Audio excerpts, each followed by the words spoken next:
And now joining us to go all out on this story is none other than our volleyball analyst and UAAP legend. I hope she doesn't get mad at me for saying that. Miss Mozzy Ravena. Mozzy, good morning. Hello, hi Ate. Welcome back to the show. Mozzy, of course, eto na, UAAP volleyball na, and it's, of course, the best time of the year for UAAP volleyball fans, and at the same time, best time for us because we have you on the show. It's been 2 long years, Tita Mozzy, since naglaro ang UAAP ng volleyball bago nga nangyari itong pandemic. But the fans and even the players are really hyped, excited. Nafe-feel mo eh. Feel mo yung excitement sa kanila, diba? You personally, how happy are you na meron na ulit volleyball games dito sa UAAP? Sobrang happy. Like sabi ng mga fans, no, much awaited. 2 years is too long. Yes. Alam mo yun? Yeah. Too long na waiting tayo, but nevertheless, we should thank the schools, their admin, diba, their management, kasi talaga they made sure that it will happen this year. So, ayan, eto na, finally, days na ilang tulong na nagpat, diba? Isa na yan. Isa na lang, oo. Tas UAAP volleyball na actually tomorrow. So, and just like men's basketball, Mozzy, 4 games pa rin ang every game day. So talagang busog na busog for the fans. Ang mangyayari sa women's volleyball dito, 4 game days din, I think the same schedule. So let's talk about the closed circuit format. Kasi if ever magkaroon ng spike ulit, sana wala na, sa COVID-19 cases, after the elections, do you believe magiging flexible naman yung liga? And do you expect how well the UAAP basketball was run, na ganun din yung mangyayari dito sa volleyball tournament naman? Well, first and foremost sana wala na, no? Yes. Wala na maging problema. And but I'm sure kung tayo nga naiisip natin yan, more so the schools and the syempre UAAP board, siguro may mga contingency plans na rin yan. In fact, 'di ba, yung rules nga nila for this year, medyo nabago, merong 4 na reserve just in case, 'di ba? May magka-COVID or So merong ipapalit. So naging iba talaga yung rules this year, and preparing the worst lang naman. Mm-hmm. So Yeah, that's right. Siguro meron silang plano for that. I'm sure may mga contingency plans naman yan. At sana nga, syempre nandun na yung fans, nanonood na, sana maging okay, wala nang spike in COVID-19 cases. All 8 schools, Mozzy, will parade new breed of stars to complement their veterans. Ikaw, top of mind upon, finding out nga na the UAAP is back and knowing the teams. I'm not as familiar as you are, so who do you think sa tingin mo will create a big impact right away sa kanilang team here in season 84? Well, first and foremost, no, we have to remember, ang pag sinabi natin yung veteran ngayon, hindi siya yung, veterano sa laro. Because obviously, natigil nga ng 2 years. Yeah. So almost in all teams, yung mga natirang veterano, hindi natin matatawag veterano sa pagdating sa exposure ng paglalaro. Tama. But nevertheless, may mga names pa rin tayo na yung nagstay dun sa team. And gusto mo ba isa-isahin natin ang schools? Sige, go ahead. Kung ano. Okay. Sige, oo. So sa DLSU, I can see yung mga kailangan yung familiar names sa atin. No? Yeah. You still have Gina de la Cruz, Gagate, Yes. si Alba, si Soreño. Siyempre, yan yung mga titignan natin. Sa FEU, actually, si Ebon pa lang yung nakikita ko. Pero Okay. bago rin yata. Like Ebon. FEU, eh. Oo. Oo. Sa UC, meron maraming old-timers, especially si EJ Lauren, nandyan pa rin. Talaga stuck it out, no? Hindi professional muna, nagintay. Amy Hernandez, si Pepito, nandun pa rin. So, nandun pa yung Galan, Jimenez. Ang USU, medyo madami-dami holdovers. Sa UE naman, yan, ito rin, nahirapan ako rito kasi panibago yan. So, mga to watch out for mga players, si Lingay, Manalo, and Lana. Sa Adamson naman, siyempre, ito rin, kasi when they entered yung last season, panay bago sila, halos panay rookies yung starters bata, nila. Yeah. So in fact, yung natira dati na mga veterans, wala na. So yung veteran ngayon, actually mga rookies pa din. So you have Cruz, you have Romero, and si Trisha na siguro yung medyo veterana, si Genesis. So sa atin naman, obviously you still have si Faith Nesperos, di ba? Si Yes. Bani Gandler, Yes. si Chacha Maragin, and of course si Danny also nandun pa Of din. course, yes. So sa UP naman, Bernardo, nandun pa si Bustillo and Sotomil, nandyan Mhm. pa rin. Sa Mhm. NU, well, ang NU talaga, kasi nag-benefit ang NU dun sa high school program nila eh. Yeah. During the Tama. pandemic, kahit hindi sila masyadong nag-recruit, yung high school nila punong-puno. So you have Laxina, you have Belen, you have Solomon, ang dami pa niyan, no? Just to name a few. So it's quite an exciting year, no? Dahil it's maraming surprises. Ako nag-expect ako ng maraming surprises this season. For sure. And magiging there will be some games as we saw also in UAP men's basketball na natalo ni ganito si ganyan, natalo ng ganito yung ganyan. And yun nabanggit nga natin Tita Mozzy, excitement, with excitement comes gigil. And I think nakita din natin yun sa UAP men's basketball na minsan nauuna nung pagbalik, 'di ba? Yung may kasamang gigil.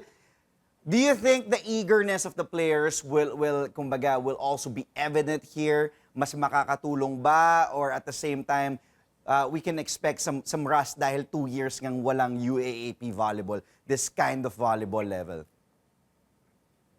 Well, in the beginning, no, I think more than the preparation for their skills and strength and conditioning, Yeah.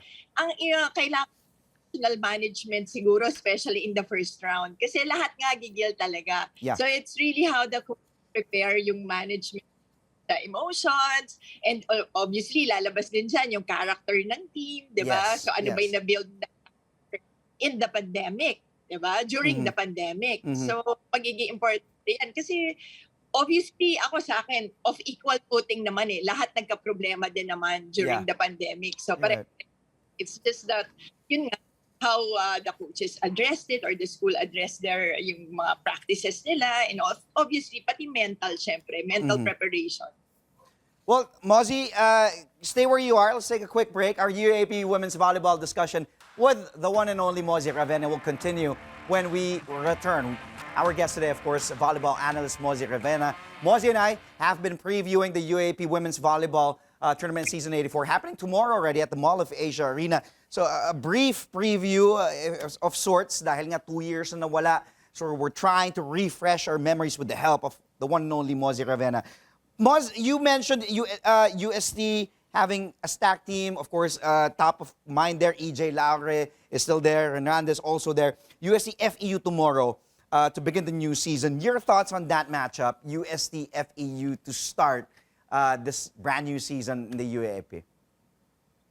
Again, I will go back to what I said earlier. Ito talaga mga umpisang games, I'm sure magkakapaan lahat. Although, yun na nga, siguro mas established lang yung mga players ng UST. Yes. But we don't know if that will work well for them also. Sometimes kasi yung mga talagang wala lang, hindi masyadong, tawag dito, wala masyadong load, di ba, in their heads. But again, siguro marami tayong mga surprise sa makikita. Pero siguro player-wise, UST has kumbaga more stable players and more experienced players. That will be an exciting matchup to start, UST FEU. We also have the NU Lady Bulldogs and the Adamson Lady Falcons in the second game. You want to give a brief, kumbaga, your thoughts about this matchup naman? Again, we're not as familiar, but at the same time, NU and Adamson, when we talk about these two teams back in the past, na parang exciting with pero syempre ang dami nang wala ngayon. But your thoughts on this matchup, on the NU and Adamson matchup, Mozzy?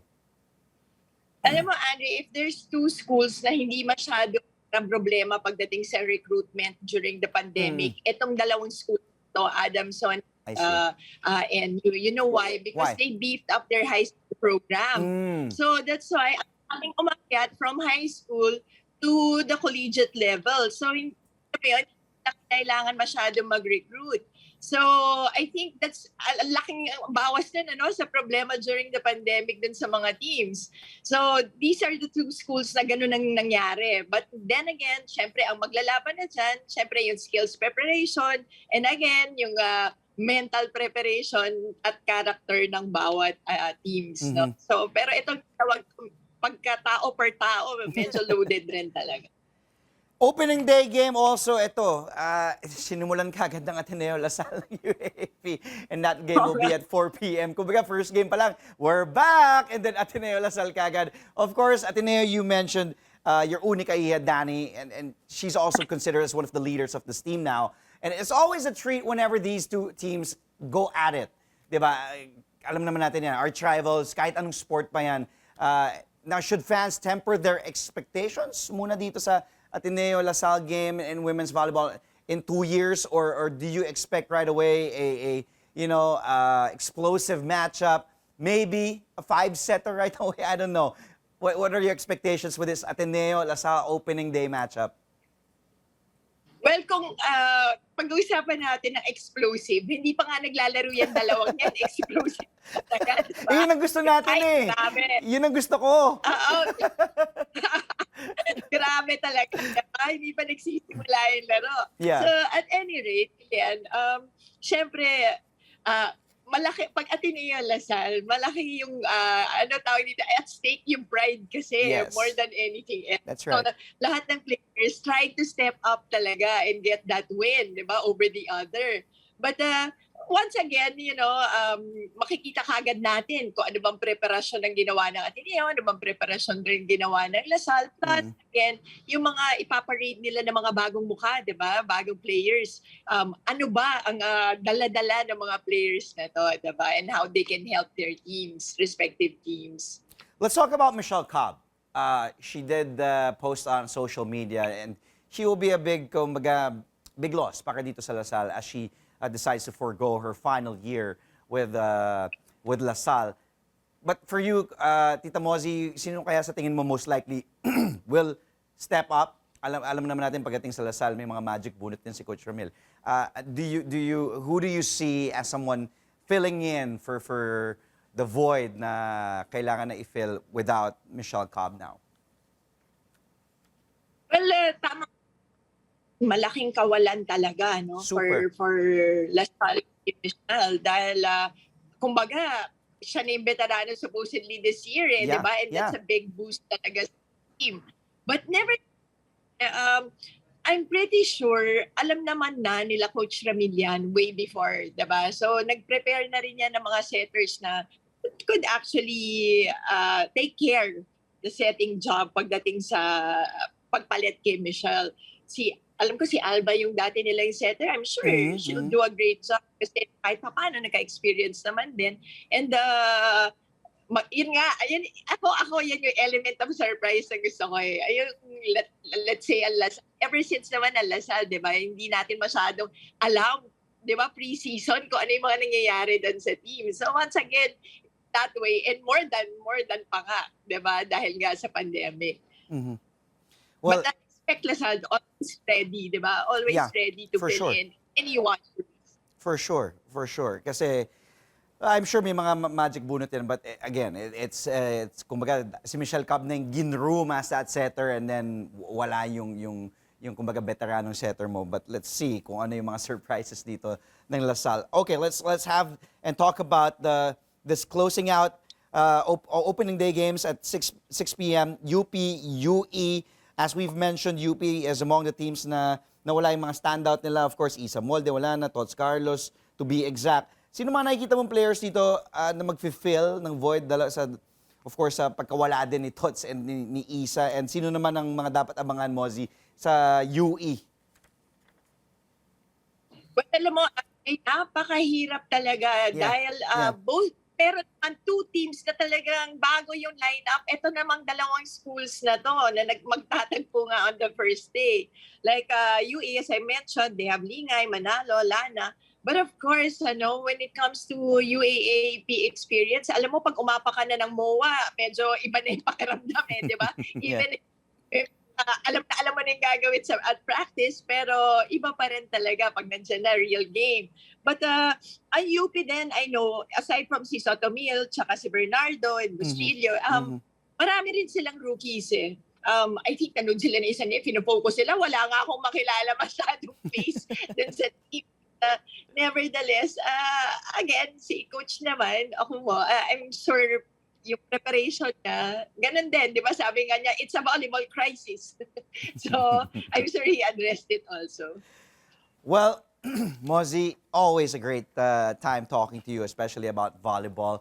And we will have you again for sure in the next weeks to come dahil abangan natin itong development sa UAAP Season 84 sa volleyball tournament. Thank you, Mozzy. Stay safe and we'll see you again soon.